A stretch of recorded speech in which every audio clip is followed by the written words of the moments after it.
Welcome to The Politics Guys, a place for bipartisan, rational, and civil debate on American politics and policy. I'm Trey Orndorff, a political scientist at Oklahoma Christian University, and I'm joined by the first time this week by Athena King, a political scientist at Virginia State University. Athena, it's wonderful having you on the show. Welcome. Thank you so much. It is an honor to be here.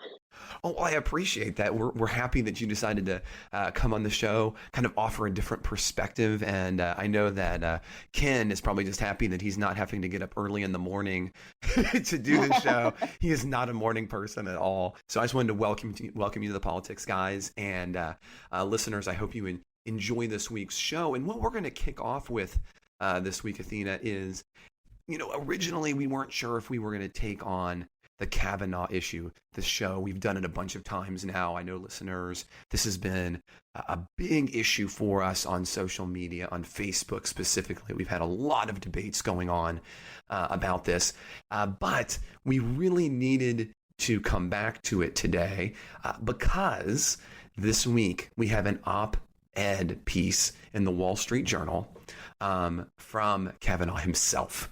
And he's making the argument that he's an independent, impartial judge, and he just had this emotional day the other day, and that basically it's because of all these unsubstantiated claims, and so that we need to kind of look past this. The other big news that happened on Friday is that the Senate passed the first vote to move forward the Kavanaugh final vote. So in the Senate, we have a filibuster possibility, and so you have to then have a cloture vote. And so we have passed cloture, and it was fascinating because it comes in 51. A Democrat crosses over and makes it possible. So Athena, what do you think about the op-ed piece from Kavanaugh? That's kind of unusual in and of itself. And what do you think later on Saturday, what this holds for him and his possibilities? What do you think about that? Okay, well, when I read the piece that Judge Kavanaugh submitted, I read it twice, and the first thing that came to mind was this is his Hail Mary, if you will. When he spoke when he gave his testimony, he came across as he was angry, obviously, somewhat belligerent, and he made references that could be construed as partisan in nature. And I read this piece that he submitted, and it was very apologetic. It has gravitas, but that was the gravitas that we needed to see when he actually spoke before the committee. He allowed his emotions to get the best of him. And while all of us are human and are subjected to, act according to our emotions, we have this expectation that our members of the judiciary will comport themselves in a way that doesn't seem as though it is as influenced by his emotions, his feelings.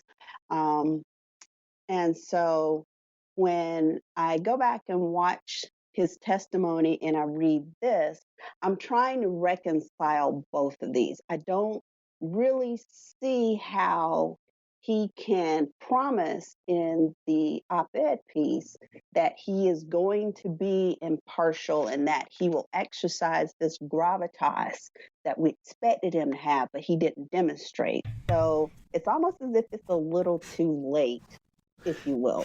Yeah, and it's interesting. One of the things that I think he tries to set up in the piece, in the op-ed, is he says, look, I have answered thousands of questions. I've talked to nearly all of the senators. And I think he's setting his performance up as an outlier to his behavior. And I think in some ways, he's making a similar argument to the allegations. He's like, look, this one moment in response to unsubstantiated allegations, anybody would be upset. But look in this in totality here, right? I have in all of these very deep details, released myself to the Senate, bared myself to the Senate. Can't we suspect maybe that I can understand why I would be a little upset? I mean, do you find that to be a sympathetic argument on his behalf, or does that just continue to support your view? Wait a second, he can't be impartial. Well, he says in his piece, and I quote, the Supreme Court must never be viewed as a partisan institution. Yet he couched his argument in terms of some sort of revenge by the Democrats. And so I'm thinking, okay, you have contradicted yourself here because you brought partisanship into this with your rebuttal. And now you want to say that partisanship has no place in the Supreme Court. So it's like you're telling me one thing, and then you write that you plan to do something else. And to be quite honest, I question, why are we all sticking with this one justice? You know, the job of the Senate is to advise and consent with regard to these nominations. The nominations are not rubber stamped, and it is the duty of senators to, you know, dig deeper into these people who will be holding these positions of prestige, in particular the Supreme Court. So my question becomes, when I'm reading all of this and, you know, the news cycles are inundated with this story, I'm thinking, why can't the president nominate another conservative who is above reproach? Somebody that we don't have to hear about these things. Yeah, I mean, that's an interesting question. As a matter of fact, it's one of the ones a couple of weeks ago now that I brought up on social media. You know, had I been working for the president, you know, I think it would have been easy enough way earlier in the process to basically say, look, we've got some weird things coming up now. Why don't we just switch this, make life easier, move forward? But, you know, that's not the style. I mean, listeners of the show know that I have no love loss for the president. But that is simply not Donald Trump's style. And I think in the case of Republicans, I think the problem here is that for Republicans, they just see this as being a needless retreat. They're like, why should we have to retreat from an allegation? And I think that is, I think that's fundamentally why Republicans don't want to back down. And certainly Donald Trump. I mean, that's just not his style. He's the man who wants to punch. And clearly we can see that he was excited by Kavanaugh's original response. He tweets his support of that. Now, in counterpoint to that, it is interesting. I don't know if many listeners have noticed, though, that Judge Kennedy, former Judge Kennedy, has actually said that he no longer supports Kavanaugh. He thought that originally this should move forward, but then after watching and reading the op-ed, he now thinks, in kind of an ironic twist, in my opinion, that he doesn't support the judge anymore and the nomination forward anymore. But I don't think that's going to matter pragmatically speaking. I mean, there's going to be a vote tomorrow, and it's going to be close. So what do you think on that pragmatic outcome? Whatever Donald Trump should or should not do, what do you think happens on Saturday? I think on Saturday, we get a 50-50 split. Vice president, whose only constitutional job is to preside over the Senate, he will break the tie. We know that he is a staunch conservative because he's driven by religion, by his particular religion, his evangelicism. Part of that theology is that all life is sacred. So, of course, he would be anxious to have someone on the court who could possibly cast the deciding vote in overturning Roe versus Wade. So I think that if the senators are a 50-50 split, Pence will vote to confirm. You don't think they're gonna vote along the same lines of cloture, that they're gonna actually need Mike Pence? I think so. Because, well, right now we're not 100% sure because Murkowski is expected to vote no. At least the last thing I read said she's expected to vote no. Manchin, we're not sure what he's going to do. So he could be one of those that defects, so to speak, and votes with the Republicans, or he Which could he did on stand with his the party. cloture, exactly. Yeah. Um, we're looking at a very real possibility of a 50-50 split. And if Pence breaks the tie, then Kavanaugh's confirmation will, from what I can tell, would be the closest in margin than any we've had. That's an It interesting would, question. I didn't even look at that. I don't know if there's ever been a Supreme Court nominee who has won on a tie-breaking vote from the vice president. That's an interesting question. yeah, I can't remember if there was one. And I do know that when Thomas was confirmed, the margin was what, 4, maybe 3. Yeah, but it was And definitely not a. It was not a tie. Yeah. yeah, so this should be interesting. No, I agree, and I think I agree with you on the outcome. I'm not sure it's going to be a tie.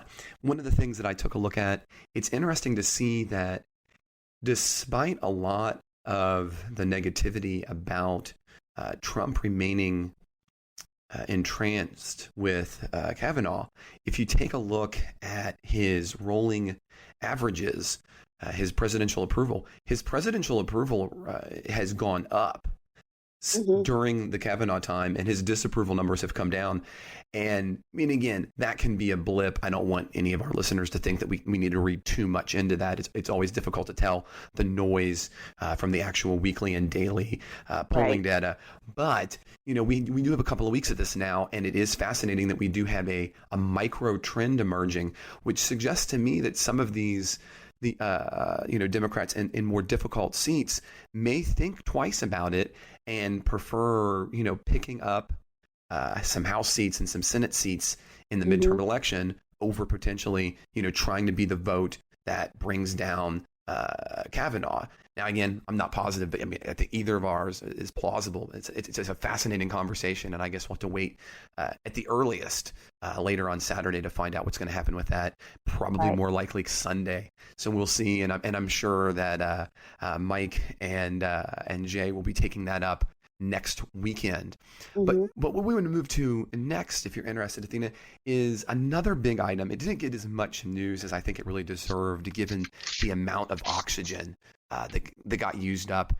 Hmm. Was the replacement of Nafta, what some people are calling Nafta 2.0, and that's the USMCA, or the United States Mexican Canadian Agreement. Right. And this is a big keep for Trump, a promise keep for Trump. He wanted to look at NAFTA. He was going to get rid of it. We're going to get a better deal. I mean, better deals. That's been his. That was his campaign move. And the changes are relatively broad in the areas that he wanted. The big changes, there's others. The big ones, though, are we're going to change the way we think about how cars are produced, the percentages of where and where they count from coming. Right. There's some labor provisions in there. The big one that Trump was not going to move on was access to Canadian dairy markets, which was a big deal for him. And then Hmm. obviously the intellectual property side of things, bumping up ownership after the death of authors up to 70 years. And there's some interesting deals taking place in here as it relates to any potential China deals, especially with Canada, because non-market economies have to get approval of the other members to get into them, which would mean theoretically it's going to be tougher to have kind of free trade deals with China moving forward. So Exactly. what are your thoughts about NAFTA 2.0 or that mouthful USMCA? I was calling it the Trump Trade Agreement, or TTA, make it easier on me. Yeah, we need something. We really do. As I was reading about this, I questioned, I understand that, you know, part of the desire to revamp the agreement was so that the United States could come out a bigger winner on the other side. However, I read this, and when I was doing my preparation, I also thought about what gets produced where. So, the word supply chain is, part of the lexicon of many businesses.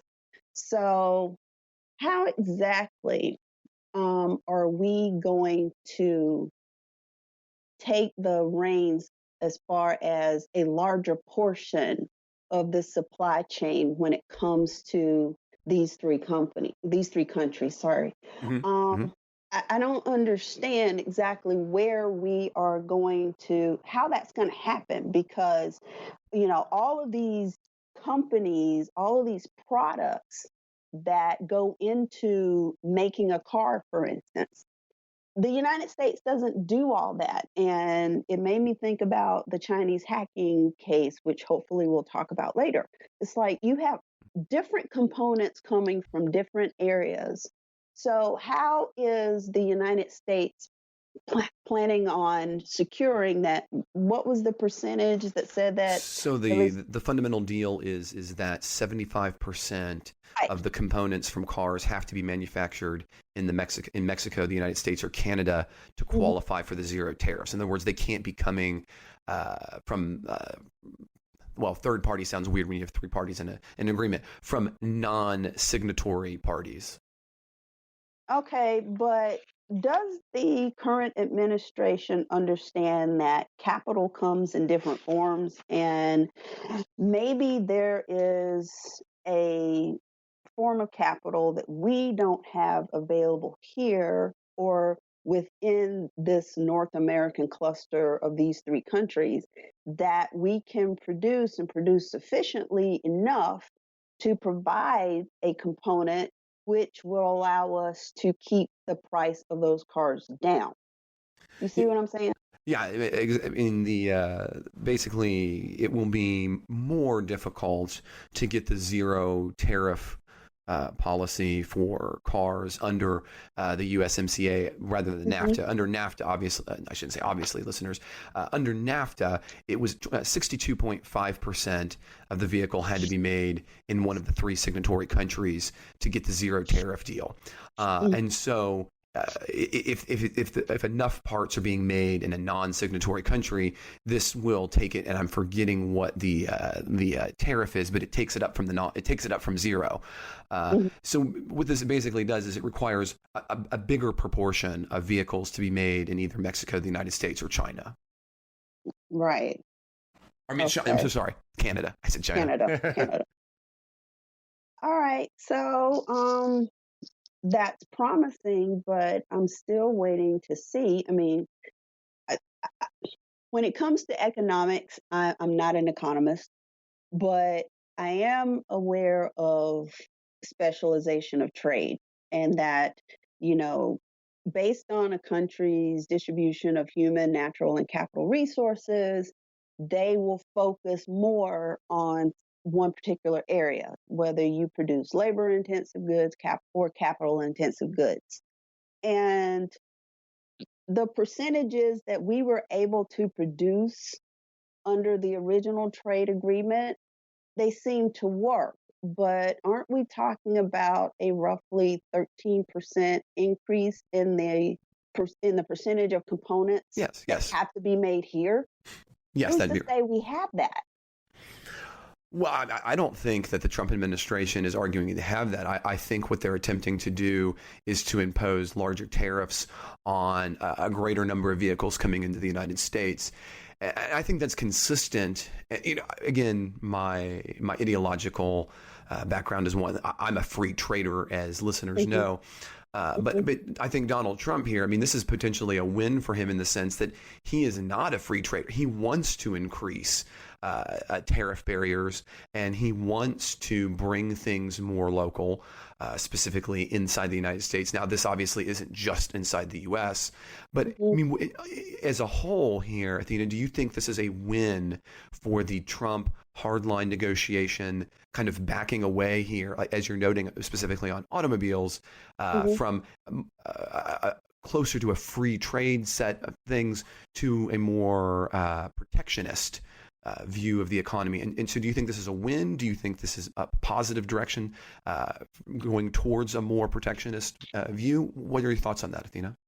I think from a rhetorical perspective, this is a win for the administration because supporters of that administration will say, okay, well, our president took a stand where the previous president didn't. And so now more will be produced here, which will be translated into those components, those materials must be produced, within these three countries, preferably here. We will be putting pressure on, manufacturers to bring their companies here. And it may sound good, and it makes for great stories, but from a practical perspective, to what extent will we see these companies choosing to voluntarily come back to the United States just for the sake of providing, some component or some commodity or whatever? And this agreement, from what I understand, doesn't have like a sunset date of like 16 years. So hypothetically speaking, let's say that the administration approaches several businesses to try to get them to come back to the United States and produce here, as opposed to using foreign labor, as opposed to using um, countries that have a large and inexpensive labor force. All right, how do you convince the shareholders in those companies to come back? Because invariably it will mean, you go from a inexpensive labor force to a more expensive one, which means that the profits are going to decrease. This may work for one or two companies, but what about all that would be involved, you Mm-hmm. know? So, Athena, because I know that you're new to listeners, and so I'm wondering, what is your kind of take on trade? Do you have one? I outed myself to you, as listeners already Mm-hmm, know, as being the free trader. It mm-hmm. sounds like you kind of come down on that side, but I don't want to speak for you. So, what are your kinds of views on trade in general as it relates here to NAFTA? I take into consideration that when it comes to how capital is, how resources are distributed, some countries have more of one and less of the other. So if we're talking about human, natural, and capital resources, there are going to be some things that other countries have more of and things that they have less of. And so, from a trade perspective, it just makes sense to take advantage of what your strengths and weaknesses are when it comes to these resources.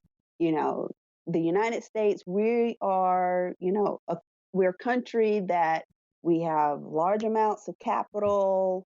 We have very high standards with regards to technology. We've been at the forefront of technology. We have greater education. And yeah, we have a pretty large workforce, or a number of people who could be in the workforce. But at the same time, we have companies that know that if they stay here, then they are going to be losing profit, because at the end of the day, many of these companies, in particular the ones that are public, they answer not to the workers, unfortunately, but they answer to their shareholders. Um, I read a book called The Big Shift several years ago, and it talks about how the great risk shift, and it talks about how, we've seen how attitudes in business have changed, where they used to be worker centric. Now it's more about the bottom line. And I think that if a company is taking that into consideration, where they know that we lack certain resources here, but somebody else has the resources that we need there. And overall, it builds the strength of our company. Then let's utilize it. Well, let's kind of take that on a little bit and move forward, because this week, one of the other stories that was really fascinating to me, as listeners know, I'm a big tech guy, Yeah. and Bloomberg had a huge piece called Hmm. "The Big Hack," and specifically, I think in some ways it kind of relates to these international trade policies.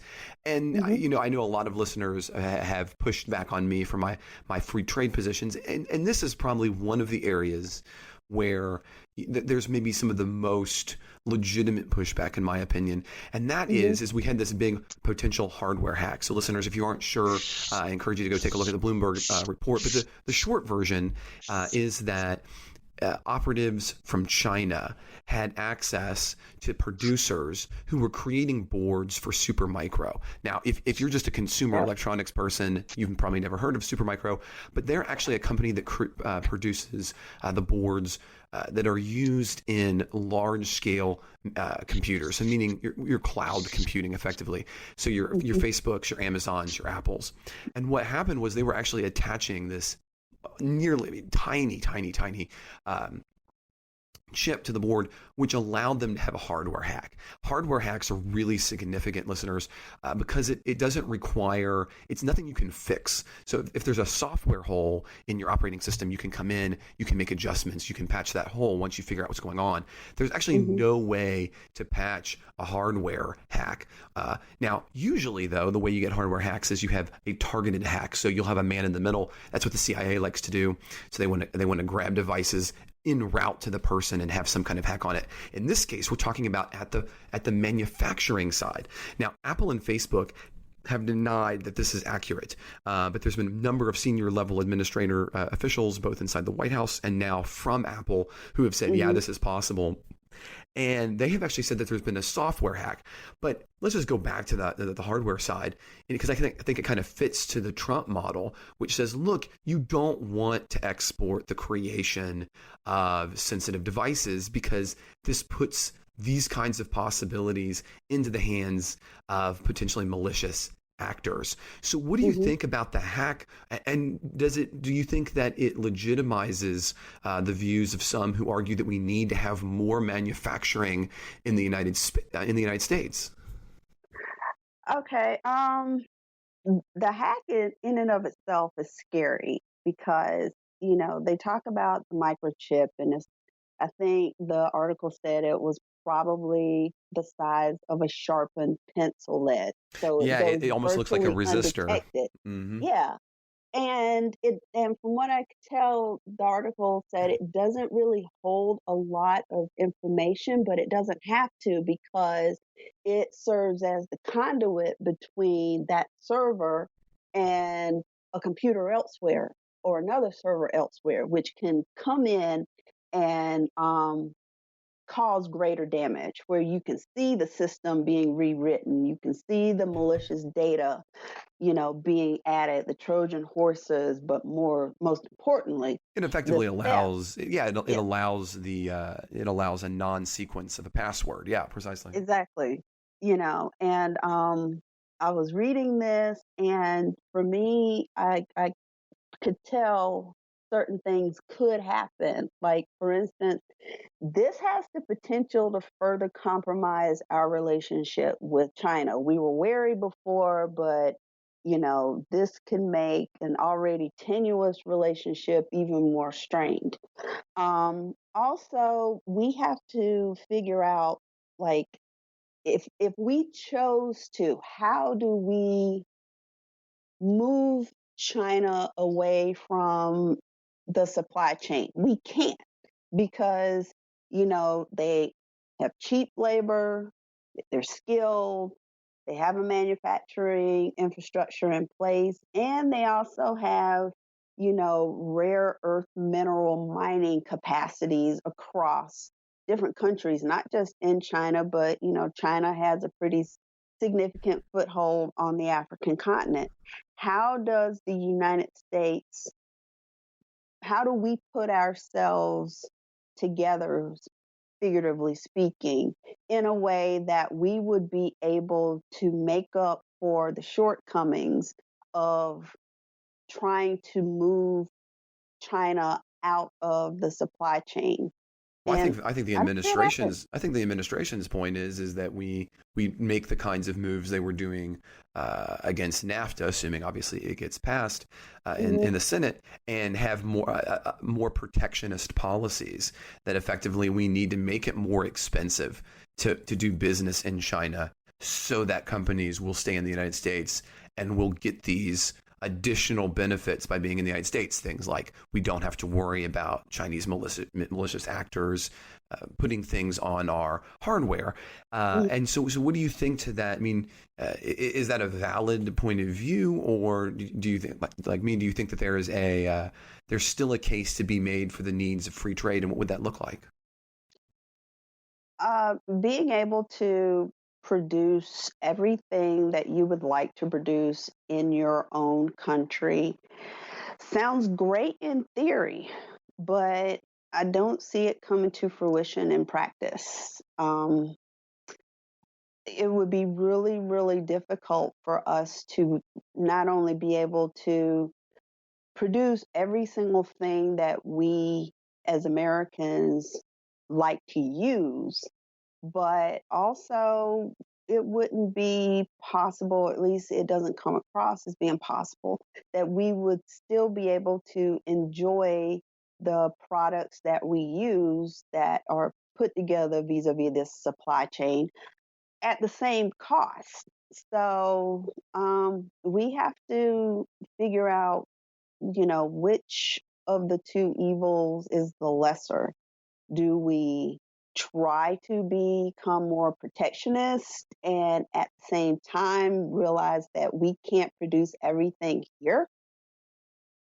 Or do we, maintain the supply chain but try to keep China in check, if you will, so that they won't hack? And of course, I surmise, I don't speak Chinese, but I surmise that one of the things that's probably been said in the Chinese state run media about this, if this issue is as important to them as it is to us, they would say, well, the United States did it to us first. Yeah, I mean, the official line has been that, this hasn't happened. It is, in fact, made up. This is bad reporting. Now, Apple and Facebook, they've argued that the hardware hack is, in fact, inaccurate, but instead that it was a software hack, and they basically discovered it before it became worse. But the Chinese position basically has said, the official government line has been, there is nothing going on here, Right. And I wanted to also mention that, when I was talking about the United States' possible inability to produce all the components of the things that we like, there was a story in the Harvard Business Review that the title of the article says, the U.S. cannot manufacture the Kindle, which, Yeah, yeah. which signals that many of the technologies we enjoy here cannot be wholly manufactured. And, there was another story on Motherboard that said that, even if it was possible, because it was in response to the president saying, telling, I think it was Apple, that you should make the iPhone here. And the article was basically addressing how we wouldn't be able to produce the items, all of the items, to allow for iPhone production. But as sort of a consolation, instead of the iPhone being made in America, produced in America, the best we could hope for is that it would be assembled in America. Does that make sense? Yeah, yeah. So, I think what we might want to do, because I know we're starting to come short on time, because we're going to have a unique listener set of questions this week, is I think we want to turn to one last story, which is the New York Times did an in-depth piece on the money of Trump, the Trump finances. And this, I think, in a different week would have gotten a whole lot more traction as a story. And the story that Trump has generally told, although obviously his tax returns are still not released, so we can't look at details in many ways. But what we've seen is that the Times has argued that about 413 million of his father's real estate empire came to Trump, and it has come to Trump. In other words, he's had a lot of family money through some really dubious tax schemes, particularly during the 1990s, including what the Times called outright fraud. So do you think this is just part of a building pattern as on Trump? Do you think this will have any effect on the Trump or the midterms, or is this just yet another blip in the, hey, Trump does some shady things, but it doesn't apparently affect his overall popularity, et cetera? What do you think about that, Athena? I would say it has no effect, or doesn't have as strong of an effect as perhaps, his antagonist would want it to, because there's nothing to compare it to. Right now, we don't have access to his tax returns because, he's refused to release them. It's possible maybe we'll see some of these tactics employed in his tax returns if they were ever released, but that issue is pretty much moot because he's already decided he's not going to do them. So while this is interesting and could perhaps provide some sort of a roadmap should the taxes be released, I don't see him giving consent for his tax returns to be released to the American public for us to review and scrutinize. And plus, in that article in the New York Times, one of the things that that was said was a lot of these, loans and whatnot were considered illegal, and there's nothing you can do about them now. But who's to say that a thorough examination of Trump's own returns wouldn't show some of these same tactics being applied in the money that he has and in the taxes that he's paid, or rather hadn't paid. So right now it's interesting. It's the kind of thing to sort of maybe keep in the back of your mind. And I wanted to also mention that Showtime is actually doing a documentary on this tax story. I think it's this weekend. Oh, I had no idea about that. Yeah. And right now it's an interesting thing to read, but as far as his supporters are concerned, there's no there, if you will. And for the most part, they're right, because until his tax returns are released and people are allowed to scrutinize them, knowing that his father and his brother and his sister, and he did all of this before his father died, it's sort of irrelevant. But once we get his tax returns, we can compare what Trump Sr. did to protect family wealth with what Trump Jr. might currently be doing to protect his family. So. No, it's an interesting story, and I think you're right ultimately that I don't think there's going to be a there for supporters.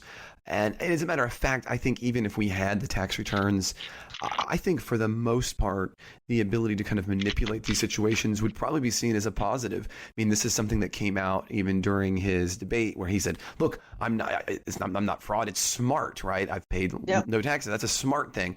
And I think many people are going to take that same point of view, right? So if you can get out of having to pay those taxes, why wouldn't you?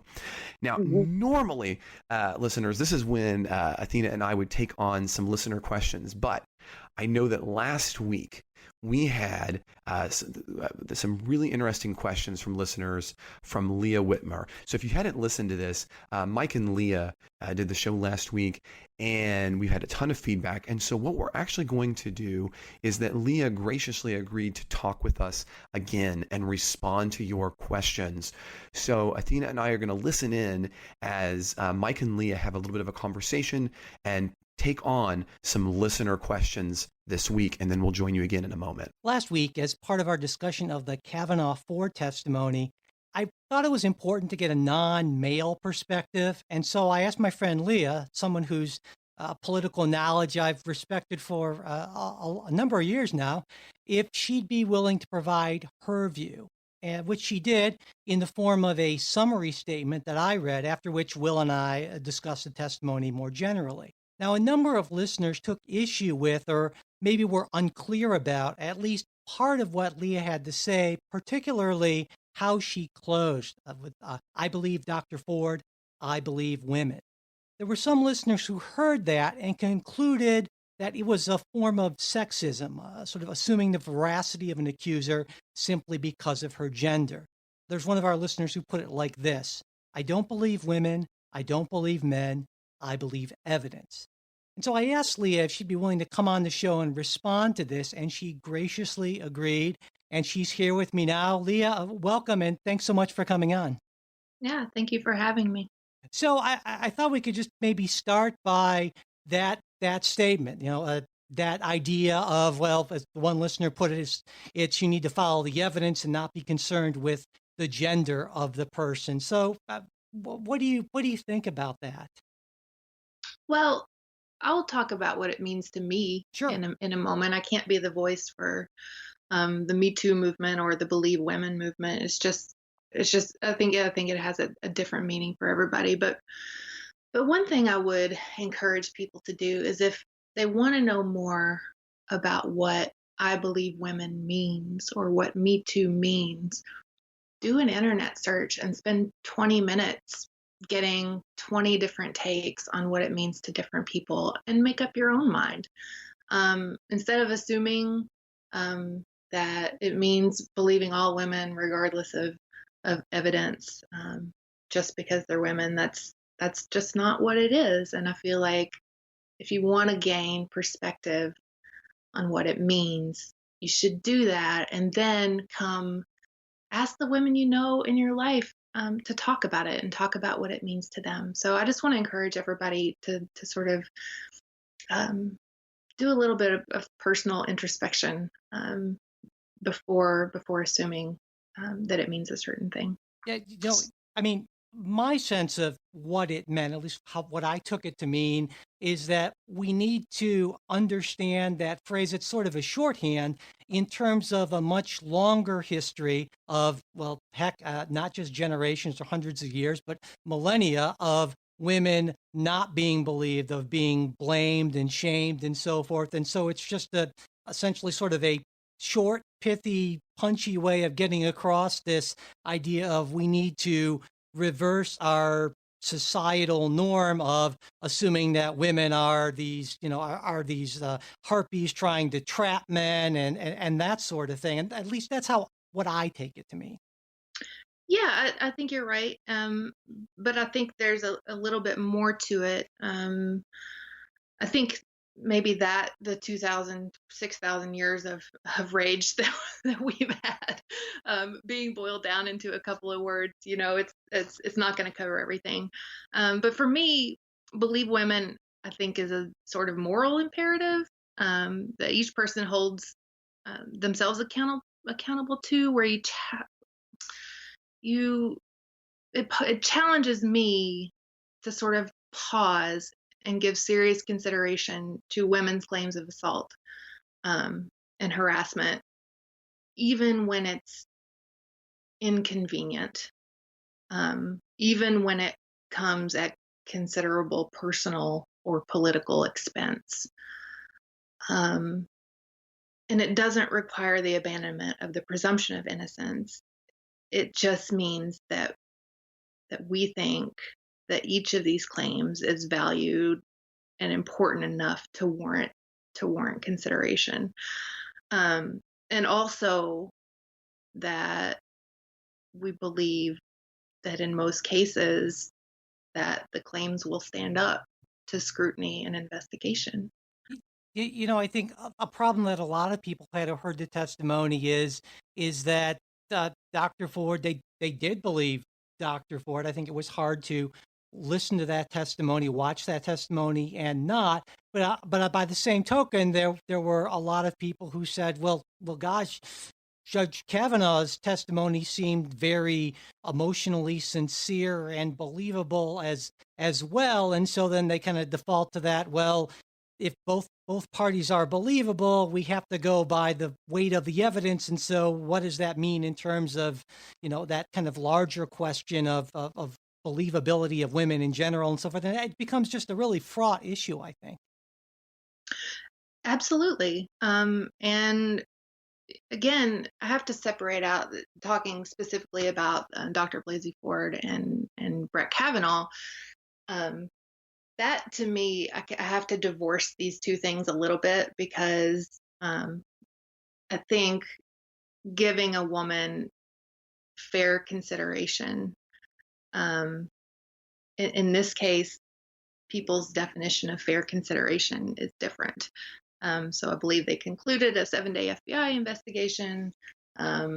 Republicans say there was no credible evidence, and Democrats say something else, and we're never going to know, right? So in this particular instance, I do believe Dr. Ford.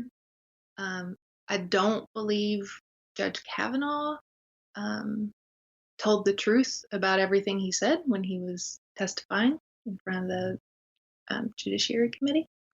I believe she has at least marginal corroborating evidence.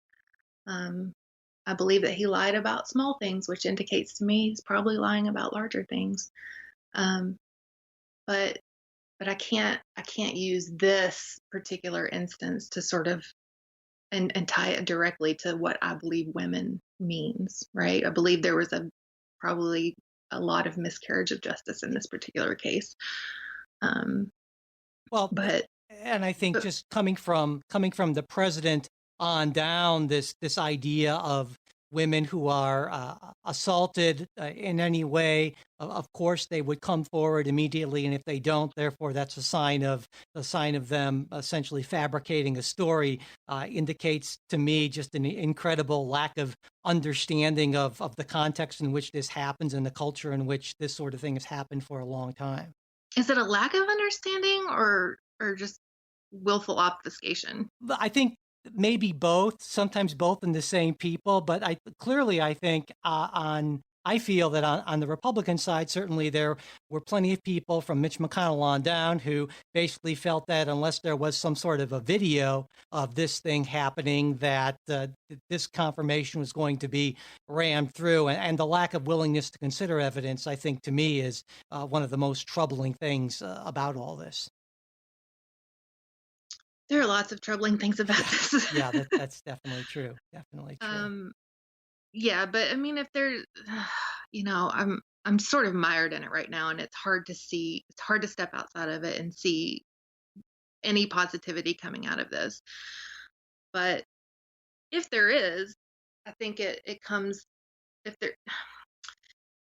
in that it has advanced the discussion of sexual assault. And that's what Me Too has done, and it's what I believe women is doing in order to make sure our kids and the next generation don't inherit the same shame that women today have. We have to free ourselves from our own sexual shame. And we're doing that in a couple of ways. For a lot of women, it means coming forward at great personal expense to confront powerful men about ways that they have been abused or harassed. When, honestly, I can in my own life look back and be like, I was a bartender for a long time, and I put up with a lot of things that crossed the line because I thought it was the way it was supposed to be. I just thought it was just a cultural norm.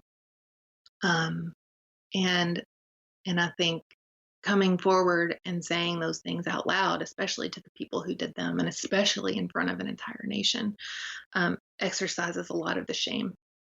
And for men, I think there's also a lot of confronting that they need to do. I think they can exercise their own shame by confronting their own actions towards women, or times they stood by and listened or watched as women were treated disrespectfully or harassed or assaulted. And so I think there is a cultural shift happening, and I think Me Too and Believe Women are part of it and are really advancing the discussion of these things, where a lot of women, a lot of men may not realize that their actions have had consequences beyond what they realize. Yeah, absolutely. Well, like I said, I really appreciate you taking the time out of your day to get on with me and talk about this. As I said, I value your perspective, and I think listeners should get a lot out of it as well. So thanks so much. You're welcome. Well, I just want to let you know as we kind of exit out the show, Athena, thank you again for joining me this week on the Politics Guys. I hope you've had a lot of fun. I did. Thank you. Thank you so much for the invitation. Oh, you're welcome. You're welcome. We're loving to have a different kinds of points of view. And one of the things that I want to ask you listeners is to give us your feedback. How have you liked the show today? Tell us what you think about Athena. We're actually going to have a couple of other new guests on the show the next few weeks, and we would love your feedback on all of them. So if you are a longtime listener, you probably already know this, but let me tell you anyway. If you head to politicsguys.com and you can send us your feedback on this episode or others. You can also reach us out on social media at politicsguys on Twitter or facebook.com/politicsguys page. You can also always email us at mail@politicsguys.com. We also want to remind you that this show is possible because of supporters like many of you who are listening right now. And if you would like to join that supporter club, please head to politicsguys.com/support, and you can hit us up on Patreon or PayPal. And that's what makes this possible. And if you can't right now support the show, if you can subscribe on iTunes, rate episodes, share episodes with friends, that helps us significantly. I'd also like to let you know I would like to apologize for my voice this week. I have been suffering from some severe upper respiratory infections, and so I'm on lots of medication right now. But so if you're wondering, why does Trey sound so bizarre? No, it's not a new voice I'm trying out. I'm still just recovering. So Athena, if you join us again, I will sound very different next time. So I thank you for all the listeners who have who are willing to kind of take my voice aside this week. I'd like to note that the executive producers of the Politics Guys are Michael Baranowski, Jay Carson, Trey Orndorff, and Bruce Johnson. This episode is produced by Trey Orndorff. We'll have a new show on Wednesday. We hope you'll join us then.